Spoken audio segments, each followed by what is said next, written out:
তার মানে একাধিক বিয়ের কথা যেটা আপনি অতিবাধ্যতামূলক বলতেছেন, সেটা কি তাহলে কুরআন সুন্নাহ অনুযায়ী বলছেন নাকি আপনার সামাজিক দায়বদ্ধতা থেকে বলছেন? তবে সাহাবা ইকরামদের আমল, নবীদের আমল, এটার দ্বারা বোঝা যায় যে এটার অনেক বড় প্রয়োজনীয়তা আছে।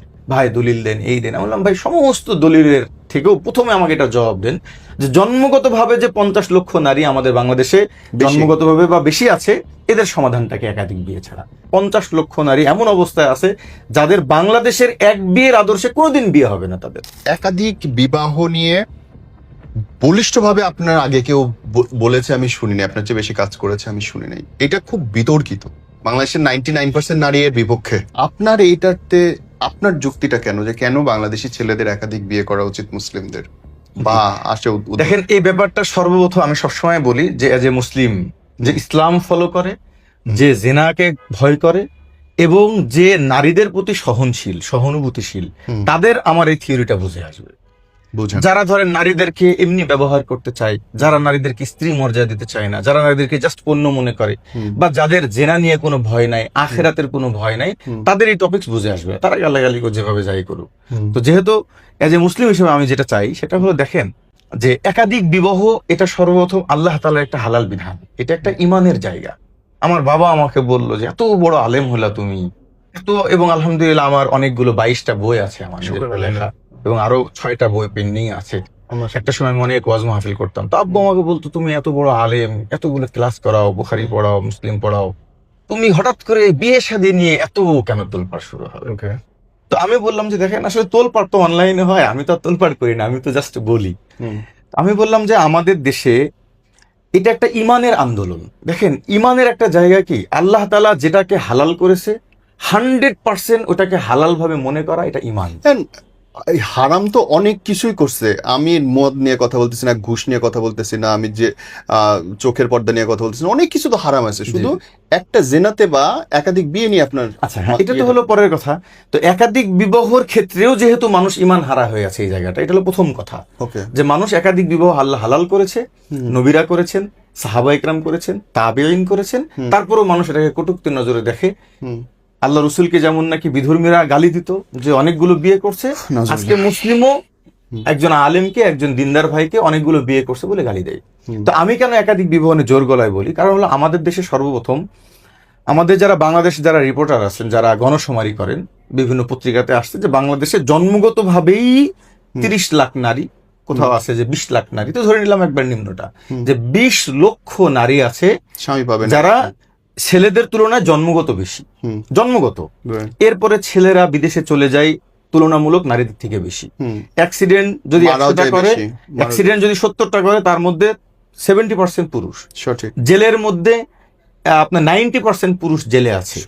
এরপরে আসেন, নারীদের কোনো বেকারত্ব নাই, পৃথিবীর কোনো নারী বেকার না, কিন্তু পুরুষের বেকারত্ব আছে। এই জন্য দেখা যায় 100% নারী বিবাহের জন্য উপযুক্ত, কিন্তু 20% পুরুষ বিয়ের জন্য যোগ্য, বা ধরে নিলাম 80%ই যোগ্য, 20% মাইনাস ধরে নিলাম যে আমাদের দেশের একেবারেই বিয়ের সামর্থ্য নেই এমন 10%ও যদি ধরে নিই, তাও কিন্তু দাঁড়াবে 20 লাখ, 17 লাখ। যদি 10% আমরা ধরি, তাহলে ওদিকে জন্মগত ভাবে বেশি আছে 20 লাখ, এদিকে আছে 40 লাখ। এবার আসেন 40 লাখের পরেও আমাদের দেশের অনেক নারী আছে যারা বিধবা, ডিভোর্সি, তাদের দিকে মানুষ এখন বিয়ের জন্য তাকাই না। মানে তার যে বিয়ে লাগবে, হ্যাঁ তার যে বিয়ে লাগবে, এটা কারোর মাথায় নেই। তো সব মিলে আমার গবেষণা অনুযায়ী 60 লক্ষ নারী বাংলাদেশে, বা 50 লক্ষ নারী এমন অবস্থায় আছে যাদের বাংলাদেশের এক বিয়ের আদর্শে কোনোদিন বিয়ে হবে না তাদের, এবং এটা রিয়ালিটি। এবং যখন বিয়ে হবে না, তারা কি করবে? কেউ বেছে নিবে কোনো বাড়ির চাকরানি হিসেবে নিজের জীবনকে, কেউ বেছে নিবে আপনার কি বলে কোনো ফ্যাক্টরিতে কাজ করবে, কেউ বেছে নিচ্ছে কোনো সুপার শপে কাজ করার জন্য, আর লাস্ট পর্যায়ে যাদের এগুলো তো হচ্ছে না, ওদিও অনেক মেয়েরা বেছে নিচ্ছে হলো যৌন দাসী, মানে যৌন বলতেছি তারা কি বলে যৌনকর্মী হিসেবে। এবং এখানে এত পরিমাণ হিউজ পরিমাণ নারী হয়ে যাচ্ছে যে 10 লাখ 20 লাখ হয়ে গেছে, বিধায় এখন তারা দাবি তুলতেছে যে আমরা এত বড় একটা জনসংখ্যা যখন এই কাজে ব্যস্ত হয়ে গেছি, অত আমাদের একটা সামাজিক কি লাগবে, সার্টিফিকেট লাগবে, আর সেখানে তাদেরকে বানাচ্ছে শ্রমিক। ইসলাম বলে যে এই যে আমি দেখলাম যে এই যে 50 লক্ষ নারী আছে, এই 50 লক্ষ নারীর একমাত্র সমাধান বাংলাদেশের 50 লাখ ভালো মানুষকে 2টা করে বিয়ে করতে হবে। তাছাড়া হবেটা কি? হবে না, কোনো সমাধান নাই। অনেকে অনেক ওলামা ইকরামরা আসেন, ভাই দলিল দেন, এই দেন। আমি বললাম ভাই সমস্ত দলিলের থেকেও প্রথমে আমাকে এটা জবাব দেন যে জন্মগতভাবে যে 50 লক্ষ নারী আমাদের বাংলাদেশে জন্মগতভাবে বা বেশি আছে, এদের সমাধানটাকে একাধিক বিয়ে ছাড়া। কেউ আজও পর্যন্ত কোনো সমাধান দিতে পারেনি। আমি দেখছি এটার সমাধান হলো একাধিক বিয়ে। আচ্ছা, তার মানে একাধিক বিয়ের কথা যেটা আপনি অতি বাধ্যতামূলক বলতেছেন, সেটা কি তাহলে কোরআন সুন্নাহ অনুযায়ী বলছেন নাকি আপনার সামাজিক দায়বদ্ধতা থেকে বলছেন? অতি বাধ্যতার যে জায়গা আছে, এখানে তো ডাইরেক্ট কোরআনে এরকম ফরজ কারো উপর করে দেওয়া হয়নি। তবে সাহাবা ইকরামদের আমল, নবীদের আমল, এটার দ্বারা বোঝা যায় যে এটার অনেক বড় প্রয়োজনীয়তা আছে। আর আমি বর্তমানে সামাজিক দায়বদ্ধতার জন্য বলি যে বর্তমান আমরা যে যুগে বসবাস করতেছি, বাংলাদেশে কমপক্ষে 50 লক্ষ দ্বিতীয় বিবাহ হতে হবে। আর এই 50 লক্ষ দ্বিতীয় বিবাহ করাটা তো কঠিন না। একজন বিয়ে তার মানে আপনি স্ট্রেট লাইনে বলেন, তার মানে হচ্ছে এইটা কোরআন এবং হাদিস অনুযায়ী বাধ্যতা না, কিন্তু পরিস্থিতি অনুযায়ী এটা করা জরুরি। ব্যাপার লাইনটা কি এক্স্যাক্টলি এটা? জি, কোরআন এবং হাদিস অনুযায়ী যদি প্রয়োজন না থাকে, চাই নিজের প্রয়োজন অথবা নারীদের প্রয়োজন, ব্যাখ্যা যদি না প্রয়োজন, যদি নিজের প্রয়োজন হয় তবুও বাধ্য, ফরজ হয়ে যায় কারোর জন্য। নিজের প্রয়োজন কি? নিজের প্রয়োজন যেমন আপনার একটা স্ত্রী আছে, 7 ধরনের পুরুষ মানুষের প্রয়োজন হয় দ্বিতীয় বিবাহ করা। 1 নম্বর হলো স্ত্রী আছে কিন্তু বন্ধা, তার বাচ্চা হয় না। 2 দ্বিতীয় নম্বর হলো যাদের স্ত্রীরা রাগারাগি করে সবসময় দূরে দূরে থাকে, কাছে থাকে না। ওকে, এই সময় পুরুষ মানুষ কিন্তু অনেক মিস্টেক করে ফেলে। সঠিক। 3 নম্বর হলো যাদের স্ত্রীরা লম্বা একটা সময় অসুস্থ, এবং এই 2 নাম্বার কারণের জন্য বাংলাদেশে অধিকাংশ পরকীয়া করতেছে। 3 নম্বর হলো যে সমস্ত পুরুষ এবং নারীরা কর্মের কারণে দূরে থাকে। যেমন আপনি ঢাকায় আছেন, তবে আপনার বাবা মার খেদমতের জন্য, আপনার বাসা কোথায়? রাজবাড়ি, আমার তো কুষ্টিয়া। তো ধরেন আপনার বাবা মার খেদমত করার জন্য একজন রাজবাড়িতে রাখা লাগতেছে, অথবা যে কোনো কারণে আপনি ঢাকায় আনতে পারতেছেন, আপনি থাকেন ঢাকায়, সে থাকে রাজবাড়ি, আপনি মাসে একবার যেতে পারেন। তো এই ধরনের পুরুষরাও এই যে একটা মাস দূরে থাকে স্ত্রী ছাড়া, এরা গুনাহে লিপ্ত হয়। সামর্থ্য থাকলে সে আরেকটা স্ত্রী কোথায় রাখবে? ঢাকাতে রাখবে। 4 নম্বর হলো যাদের স্ত্রীরা লম্বা সময় অসুস্থ থাকে। অনেক মেয়েরা আছে জরায়ুতে ঘাস 3 বছর 4 বছর সহবাস করতে পারে না। 5 নম্বর হলো যেই পুরুষরা আপনার কি বলে, এক স্ত্রী আছে, সবকিছুই আছে, সবকিছুই ভালো, কিন্তু তারপরেও তার অন্য স্ত্রীর প্রতি, অন্য নারীর প্রতি আকর্ষণ হয়, সবকিছুর পরেও, তো তার জন্যও জরুরি যদি সামর্থ্য থাকে, সে গুনাহ করতে পারবে না। অর্থাৎ কিতাবের মধ্যে আছে যার সামর্থ্য থাকার পরে গুনাহ হওয়ার আশঙ্কা থাকে, তার জন্য বিয়ে করা ওয়াজিব। চাই সেটা প্রথমটা, চাই সেটা দ্বিতীয়টা, চাই তৃতীয় বা চতুর্থটা। 6 গেল। আর 7 নম্বর হলো যে সমস্ত পুরুষরা তাদের সামনে দেখতেছে একটা অসহায় নারী, তার কেউ সহায় হচ্ছে, একজন ইতিমা, সে কষ্টে আছে, এই পুরুষের জন্য ওয়াজিব না, তবে এটা অতীব জরুরি কর্তব্য একজন দায়িত্বশীল মানুষের জন্য। এই যে কথাগুলো 7টা পয়েন্ট আপনি বললেন, এই 7টা পয়েন্ট কি কোরআন হাদিস? হ্যাঁ, হাদিসের নির্যাস। 2-1টা আমাকে শোনান যে এই রেফারেন্স এটা বলে। যেমন ধরেন আমি হযরত ওমর রাদিয়াল্লাহু আনহু, নবী করিম সাল্লাল্লাহু আলাইহি ওয়াসাল্লাম যে অনেকগুলো বিবাহ করেছেন, তার সবগুলো কারণ কিন্তু শুধু নিজের কারণে ছিল না। উনার তো কোনো বিয়েই তো নিজের কারণে করেন নাই। এটা ভুল কথা। আমি যতদূর আমি মনে করতে পারি প্রথম বিবাহ আপনি আজকে শুনাই। জি প্লিজ। ব্যাপারটা হলো দেখেন, নবী করিম সাল্লাল্লাহু আলাইহি ওয়াসাল্লাম বিবি আয়েশা, ওনাকে যখন বিবাহ করেছেন, উনি নিজে প্রস্তাব দিয়েছেন যে আবু বকর তোমার মেয়েকে দিয়ে দাও। বলেন তো এখানে কোন প্রয়োজন ছিল? এটা আল্লাহ রাসূলের পছন্দ ছিল যে এই মেয়েটা খুব ব্রেনি, আবু বকর তুমি আমার কাছে দিয়ে দাও, আমার কাছেই সে থাকবে, দিন শিখবে। আল্লাহ রাসূল 6 বছর বয়সে বিবাহ করেছেন। যখন বালেগা হয়েছে, সংসার শুরু করেছেন, আল্লাহ রাসূল দেখিয়ে দিয়েছেন, 18 বছর পর্যন্ত নিজের কাছে রাখছেন। মরার সময় বলে গেছে, খুজ নিসফা হাযা দ্বীন মিন হাযিহিল হুমায়রা, এই আমার ছোট্ট আদরের হুমায়রার কাছ থেকে তোমরা অর্ধেক দিন শিখে নিও। শাগরেদ বানাইছে, মানে ভুল হলো কিনা জানি না, কিন্তু ব্যাপারটা তাই। অবশ্যই। এবং হযরত আয়েশা রাদিয়াল্লাহু আনহার মাধ্যমে এমন জিনিস আমাদের সামনে আসছে যেটা স্ত্রী ছাড়া কেউ কোনোদিন কল্পনা করতে পারে না। যেমন ধরেন একটা হাদিসের মধ্যে আছে, নবী করিম ইসলামের ব্যাপারে বলছেন যে আল্লাহ রাসূলের অনেকগুলো বৈবাহিক জীবনের ঘটনা আছে, যা আমরা দুজন মিলন হতাম কিন্তু কেউ কারো লজ্জা স্থান দেখতাম না। এটা কিন্তু বর্ণনা স্ত্রী ছাড়া কেউ করতে পারবে না। রাসূল সাল্লাল্লাহু আলাইহি ওয়াসাল্লাম, আমরা 1 গ্লাসে পানি খেতাম, আমার গ্লাসের যেখানে ছাপ পড়তো আল্লাহ রাসূল ঘুরিয়ে নিয়ে ওই জায়গায় মুখ দিয়ে পানি পান করতেন। তাই না? দেখেন, ছোট বাচ্চাকে ঘোলে করে নিয়ে ঘুরে বেড়াইতেন, কাঁধে করে নিয়ে ঘুরে বেড়াইতেন, দৌড়ে পাল্লা দিতেন। তো এগুলো তো ধরেন ছোট মেয়ে বলেই কিন্তু তার সাথে এই জিনিসগুলো হতো, এবং তাকে এভাবেই পালতে হয়। আমরা অনেক সময় স্বামীরা নিজের মতন করে স্ত্রী পালি, কিন্তু স্ত্রী বয়স অনুযায়ী, আমার একজন স্ত্রী বয়স এখন 24, একটা বয়স 21, একটা বয়স 16, একটা বয়স 15। আবার যে 15 বছর বয়স, 16 বছর, সেখানে 2 সন্তানের মা। আচ্ছা। আবার ধরেন যে 21 বছর, সে 1 সন্তানের মা। এই জন্য সবার সাথে কিন্তু আমার আচরণটা একরকম হয় না, ভিন্ন ভিন্ন আচরণ। এমনও স্ত্রী হয় বৃষ্টির সময় সে বলতেছে আমি বৃষ্টিতে ভিজতে যাব, আমার সব কাজ বাদ দিয়ে মাগরিব পরে তাকে ছাদে নিয়ে যেতে হয় ভিজতে। ওকে, আর একজন কিছু তুমি ভিজতে যাবা, কয় না আমার বৃষ্টিতে ভিজতে ভালো লাগে না, যায় রাখেন। তাহলে আপনার যতগুলো স্ত্রী থাকবে তার চাহিদা অনুযায়ী চলবে। এরপর দেখেন আরেকটা কথা বলি, হযরত ওমর রাদিয়াল্লাহু যে মেয়ে জি, হাফসা রাদিয়াল্লাহু আল্লাহ রসুলের 6 থেকে 7 নম্বর স্ত্রী, অলরেডি আল্লাহ রসুলের কাছে 4টা স্ত্রী আছে। যখন ওনার মেয়ে তালাক প্রাপ্ত হলো, তো আল্লাহ ওমর রাদিয়াল্লাহু আনহু এসে ওসমানকে বললেন যে ওসমান তুমি আমার মেয়েটাকে বিবাহ করো। কয় না আমি করবো না। আবু বকরের কাছে, আবু বকর আপনি আমার মেয়েটাকে বিবাহ করেন। আচ্ছা বলেন, আমাদের দেশে কোনো বন্ধু তার মেয়েকে বন্ধুর সাথে বিয়ে দিবে? ইম্পসিবল। বন্ধুর বোনের দিকে প্রস্তাব দিলে কয় তুই এত খারাপ, আমার বোনের দিকে দুই চোখ দিয়েছিস। কিন্তু এইটাকে এইভাবে না দেখে তখনকার সমাজ বাস্তবতা হিসেবে দেখতে হবে। তখনকার সমাজ বাস্তবতা না। তখনকার কালচারটাই ওরকম ছিল যে এই বয়সী মেয়েরা এই বয়সী বিয়ে করতে তখনকার পারে। কালচার দেখেন, এই জায়গাটা আমার একটা ভুল আছে। বলেন। সেটা হলো আরবদের যা যা কালচার ছিল ইসলাম আসার পরে যেই কালচার গুলোকে সাপোর্ট করেছে, এগুলো আর তখন কালচারে নাই, সেগুলো তখন ইসলামে আদর্শে পরিণত হয়ে যায়। বুঝতে পারছেন? আর যেগুলোকে ইসলাম নিষেধ করে দিয়েছে সেগুলোকে আর মানে আর যদি আরবে থাকেও তারপরে সেটাকে আর কালচার হিসেবে আমরা নিতে পারবো না, কারণ মুসলিম। ওকে, তো রাসূল সাল্লাল্লাহু আলাইহি ওয়াসাল্লাম আসার পরে সাহাবা ইকরাম যা যা করেছেন একটাও আর আরবি কালচার বলে তা আবির করা যাবে না। যেমন ধরেন বোঝানোর জন্য বলি, আরবে একটা সময় অনেকগুলো বিয়ে হতো, এটা ছিল আরবের কালচার, যেটা অনেকগুলো খালি বিয়ে করে, বাট আমাদের দেশে কিন্তু 8টা 10টা 20টা বিয়ে করে কেউ ইনসাফ আদায় করে না। তো আল্লাহ তাআলা দিয়ে দিয়েছেন যে সর্বোচ্চ 4টা পারবা একসাথে। তার মানে বুঝে গেল ইসলামিক কালচার হলো 4টা রাখা। এখন যদি কেউ 4টার ব্যাপারেও বলে এটা আরবের কালচার, এটা ভুল। কারণ ইসলাম কালচার দিয়েছে কি, কারণ খাওয়া পড়ার মধ্যে তারা বিভিন্ন জিনিস খাইতো, ইসলাম এসে বলে দিল তোমরা যা যা খাও, তারপরে মদ খাও, এই ধরেন ঠান্ডা খাও, পান্ডা খাও, কুত্তা বিলাই খাও, যা আছে ইসলাম বলে দিল যে লিস্টি, যে এগুলো হালাল, এগুলো হারাম।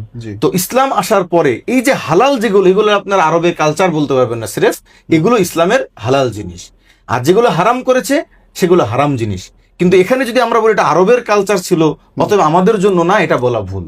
সাহাবা ইকরাম আল্লাহ রাসূল যা করেছেন ওটাই আমাদের জন্য কালচার। তো এরপর যখন কেউ রাজি হচ্ছে না, আবু বকর রাজি হলো না, উসমান রাজি হলো না, আলী রাজি হলো না, আবু বকর ওমর রাদিয়াল্লাহু আনহু আল্লাহ রাসূলকে বলছেন, ইয়া রাসূলুল্লাহ আমার মেয়ে তো কেউ বিয়ে করে না। আল্লাহ রাসূল বলছেন আচ্ছা ঠিক আছে আমাকে দিয়ে দাও। তখন উনি বলছেন, ইয়া রাসূলুল্লাহ আপনি আমার মেয়েকে বিয়ে করলে আমার মেয়ের জন্য উত্তম স্বামী আর কি হতে পারে? অবশ্যই। আল্লাহ রাসূল বিবাহ করছেন। কিন্তু তখন তো ওনার 4 জন। হ্যাঁ, ওনার জন্য তো অনুমতি ছিল, ওনার তো 4টা না, নবীদের অনেক অনুমতি ছিল। রাইট। তো পরের দিন সকালবেলায় যখন ওনার সাথে দেখা করে, তোমরা বলছে ওমর শুনো, তোমার জন্য তো রাগ করছে, আমার মেয়ের সাথে বিয়ে করলা না, ঠিক আছে তোমার সাথে কোনো কথা নাই। 3 জন চেপে ধরছে, বন্ধু তো শুনবি তো আমার কথা, কি হয়েছে? আমরা আগে থেকেই জানতাম যে তোমার মেয়েকে নবীজি পছন্দ করে, অতএব এই জন্য আমরা কেউ কাছে ভিড়ি নাই। এবার আপনি বলেন এই বিয়েটা কি রাসূল সাল্লাল্লাহু আলাইহি ওয়াসাল্লাম এখন কেন পছন্দ করতো? ওমরের মেয়ে, অবশ্যই ওমরের মেয়ে, আল্লাহ রাসূলের স্ত্রী হলে ওমর হবে তার শ্বশুর, কত বড় একটা পজিশন তৈরি হবে। এই জন্য রাসূল সাল্লাল্লাহু আলাইহি ওয়াসাল্লাম যতগুলো বিবাহ করেছেন সবগুলো বিয়ে নিজের জন্য না, সবগুলো বিয়ে নারীর জন্য না। এই জন্য আমি বলি যে বিয়ে কখনো হয় নিজের প্রয়োজনে, কখনো হয় নারীর প্রয়োজন। এই জায়গাটা ভাই বড় প্রশ্ন। ধরেন একটা ছেলে 4 কেন 10টাও বিয়ে করার ইচ্ছা থাকতে পারে, কিন্তু এখানটায় তার বউয়ের অনুমতির কোনো দরকার আছে কিনা? না, এখানে স্ত্রী অনুমতি দরকার নেই। বোঝানোর জন্য বলি যে ইসলামের প্রত্যেকটা কাজের কিন্তু সীমারেখা আছে। যেমন আপনার সন্তান, যদি আপনার তো একটা, আল্লাহ তাআলা অধিক সন্তানের তৌফিক দান করেন, তো যদি আপনি দ্বিতীয় সন্তান নেওয়ার ইচ্ছা করেন, এক্ষেত্রে কি আপনার মনে হয় যে কখনো বড় স্ত্রীর কাছে আপনার বড় সন্তানকে বলবেন যে বাবা আমি আর তোমার মা আর একটা বাচ্চা নিতে চাচ্ছি, যেহেতু আমার সন্তানের একটা নতুন ভাগিদার আসবে, অতএব তুমি অনুমতি দিলে নিব না নিব না? এমন কখনোই আমরা বড় ছেলের সাথে আলোচনা করি না। আমি আমার মেয়ের সাথে আলোচনা করছি, কিন্তু তার অনুমতি প্রার্থনা করি। অনুমতি প্রার্থনাও করেন না, বা স্বাভাবিক বাংলাদেশে 99 থেকে 99% মানুষ করে না, প্রয়োজন নাই। কারণ এটা বাবা মায়ের নিজস্ব অধিকার। সে কয়টা সন্তান নিবে না নিবে এটা তার একান্তই অধিকার। ঠিক একজন পুরুষ মানুষের বিবাহের ক্ষেত্রে 4টা নারীকে বিয়ে করতে পারবে, এটা তার অধিকার। এই অধিকারের ক্ষেত্রে কোন নারীর অনুমতির বা পৃথিবীর কারো অনুমতির প্রয়োজন নাই। শুধু একটা হলো যে সে ইনসাফ করতে পারবে কিনা। ইনসাফটা কিরকম? এখন ইনসাফের ব্যাখ্যা, ইনসাফটা হলো, ইনসাফের একটাই ব্যাখ্যা কি জানেন? ইনসাফ মানেই হলো ইনসাফ। ইনসাফের সুনির্দিষ্ট ব্যাখ্যা থাকে না। যেমন ভদ্রতার সুনির্দিষ্ট ব্যাখ্যা দিতে পারবেন না।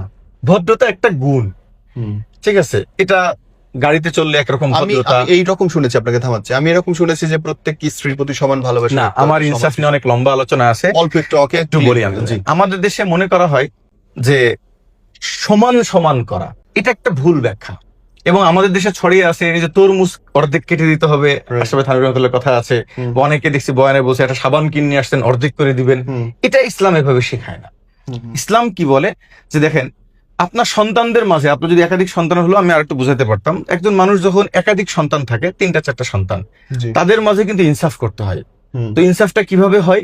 যেই সন্তানের যতটুকু প্রয়োজন, যে কলেজে পড়ে তাকে কলেজের টাকা খরচ করে, যে স্কুলে পড়ে তাকে স্কুলের, যে কোলের শিশু তাকে কিন্তু দুধ কিনে দিচ্ছে।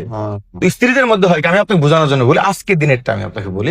সকালবেলা আমার এক স্ত্রী যে কুষ্টি আছে, সে বলতেছে আমি আজকে ডাক্তারখানায় যাবো, 2000 টাকা পাঠালে ভালো হয়। আর এক স্ত্রী বলছে বাসায় বাজার নাই, আপনি খুব দ্রুত একটু বাজার করে নিয়ে এসে দেন। আর এক স্ত্রী মেসেজ করছে যে রান্না করতে বসে পেঁয়াজ নেই, 1 কেজি হলো, খুব দ্রুত পেঁয়াজ পাঠাই দেন। আর এক স্ত্রী বলছে যে আজকে মাগরিব পরে আমাকে একটু ডাক্তারের কাছে যেতে হবে। ও ভাই, আপনার তো 4জন মানুষ লাগবে। হ্যাঁ, এবার আপনি বুঝেন, একজন বলছে আমাকে মাগরিব পরে ডাক্তারের কাছে নিয়ে যাওয়া লাগবে, 500 টাকা লাগবে। তাহলে এক স্ত্রী লাগছে 2000, এক স্ত্রী 1 কেজি পেঁয়াজ, এক স্ত্রীর তরকারি, আর এক স্ত্রী ডাক্তারখানায়। এবার বলেন আমার এখানে ইনসাফটা কি হবে? এখন কি এটা বলবেন যেহেতু ওকে 2000 দিয়েছেন অতএব একেও পেঁয়াজ 2000 টাকার কিনে দিবেন? তো আজকে ইনসাফটা কি? ওকে 2000 দিয়ে দিছি, এর পেঁয়াজটা কিনে এনে দিছি, ওর বাজার করে এনে দিছি, আর ওকে মাগরিব পরে ডাক্তারখানায় নিয়ে যাবো। এটার নাম ইনসাফ। মানে প্রয়োজন এবং সামর্থ্য অনুযায়ী। এবার আমি আপনার ইসলামের এটা বলি যে ইনসাফের মধ্যে, ইনসাফ করতে বলছে, ইনসাফের মধ্যে সমান সমান জরুরি 3 জিনিসে। 1 নম্বর রাত যাপন, অর্থাৎ যতগুলো আপনার স্ত্রী হবে এই স্ত্রীদেরকে আপনার সমান রাত তাদেরকে দিতে হবে। সেটা চাই আপনি একদিন করে দিতে পারেন, আমি যেমন আপাতত দিচ্ছি। আপনি এমন হতে পারে, হাদিসের মধ্যে আছে ইনশিতা সাব্বাতা ও সাল্লাস্তা, তুমি চাইলে এমন হতে পারো যে এক নারীর কাছে তুমি 7 দিন থাকবে, এক বাড়িতে 7 দিন, এরপরে আরেক বাড়িতে 7 দিন, এরপরে আরেক বাড়িতে 7 দিন, শুধু রাত যাপন আর কি। 7 দিন কি করলে প্রত্যেক মাসে 4 স্ত্রীর কাছে তুমি যে যাও 3 দিন, তাহলে 12 দিন। আমার শ্বশুর শিহাবুদ্দিন কাসিমি সাহেব, ওনার তো 4টা স্ত্রী, উনি 3 দিন পর যাই। ওনার জন্য সুবিধা হয়, কারণ বয়স হয়ে গেছে তো ওনাদের খুব দ্রুত দরকার হয় না। আর আমাদের স্ত্রী তো সব ইয়াং, ওদের 4 দিনই নাকি পার হইতে অনেক কষ্ট হয়ে যায়। এই জন্য আমি একদিন করে ভালোবাসা বেশি। আর এই বয়সটা তখন বাচ্চা নাই, সেটা এখন সারাদিন আমাকেই চাবে। কিন্তু যখন 3টা বাচ্চা হয়ে যাবে তখন কবে যে অসুবিধা নেই, 2 দিন পরে আসলে সমস্যা নাই, আমি অলরেডি বিজি আছি। দ্বিতীয় নম্বর হলো আপনার প্রয়োজনের অতিরিক্ত কোনো উপঢৌকন, বাড়তি কোনো জিনিস। যেমন ধরেন আপনি সামনে ঈদ আসতেছে, আপনি মনে করলেন আমি এবার ঈদে ওকে একটা ভালো জামা কিনে দেবো, তাহলে আপনার সবাইকেই দিবেন। আপনার মনে হচ্ছে যে আমি একটা সবাইকে গলার চেন কিনে দেবো, সঠিক, তখন 4 জনের জন্য। তবে 4 জনের জন্য আবার একদিন বাজার করা জরুরি না। যখন নিয়াত করছেন ওকে একটা দিয়েছেন, তো ওকেও দিবেন। তবে এটা আপনি দিতে যায় 3 মাস দেরি হোক, সমস্যা না। বাকি যেটা বাড়তি আপনি দিবেন, আর যেটা প্রয়োজনীয় জিনিস, এই প্রয়োজনীয় জিনিসকে আরবি পরিভাষায় বলে বাকাদরে হাজত। যার যতটুকু প্রয়োজন তাকে ততটুকু দিবেন, আর আপনার দিল বলে দিবে যে আপনি সত্যিকার উপর নাইনসাফি করতেছেন কিনা। যেমন একজন স্ত্রী আপনাকে বলতেছে আমাকে নিয়ে আসো, তো আপনি তার জন্য বলো কি কি লাগবে। আপনি মিনিকেট চাউল কিনলেন, ইলিশ মাছ কিনলেন, বড় দেখে গরু গোশত কিনলেন, 10,000 টাকা বাজার করলেন। আর এক স্ত্রী আপনাকে বললো যে বাজার লাগবে, আপনি তাকে মোটা চাউলের ভাত, তেলাপিয়া মাছ, পেঁয়াজ 1 কেজি দিয়ে তাকে 2000 টাকা দিয়ে প্যাকিং করে দিলে, আপনার কিন্তু বলে দিবে যে হলো না তো। কিন্তু এই জায়গায় সমান পারবেন না আপনি। যেমন ধরেন আপনার এক স্ত্রীর, আমার নিজের কথা বলি, তার বুরকার সাইজ লাগে 46, বুঝতে পারছেন? 46 তো বলি, সরি 56। আর এক স্ত্রীর আমার লাগে হলো 50 বা 52। 2 বুরকার মাঝে কিন্তু দামের ডিফারেন্স হয় 300 টাকা। স্যান্ডেলের ক্ষেত্রে ঠিক এমনই হয়।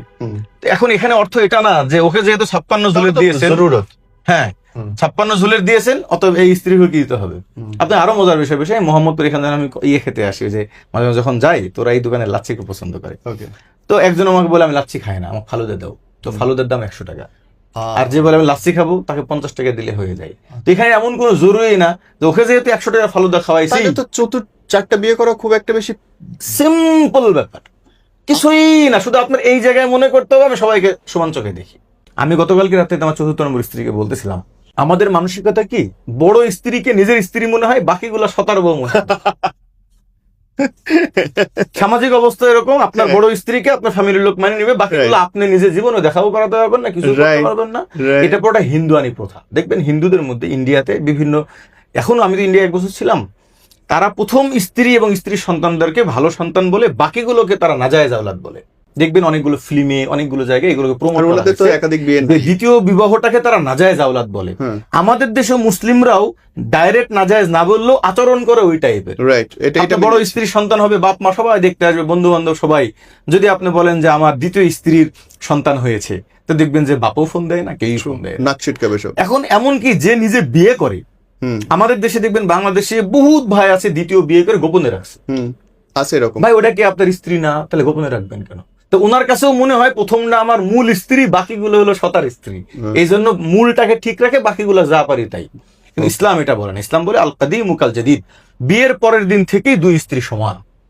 এটা যদি আপনি দিলে বসাইতে পারেন যে সবগুলোই আমার স্ত্রী, সবগুলোই আমার ভালোবাসার মানুষ, সবগুলোকে আমি সমানভাবে দেবো, যার যতটুকু দরকার থাকে দেবো। আপনি 3টা সন্তান নিয়ে গেছেন খাবার হোটেলে, বলো কে কি খাবা? একজন বললো যে আমি ফুচকা খাবো, একজন বললো যে আমি ফুচকা কিছু খাবো না, আমাকে বাবা তুমি চিপস আনে দাও, আরেকজন বললো যে না আমি বার্গার খাবো। আপনার কিন্তু খরচ 4 রকম হবে।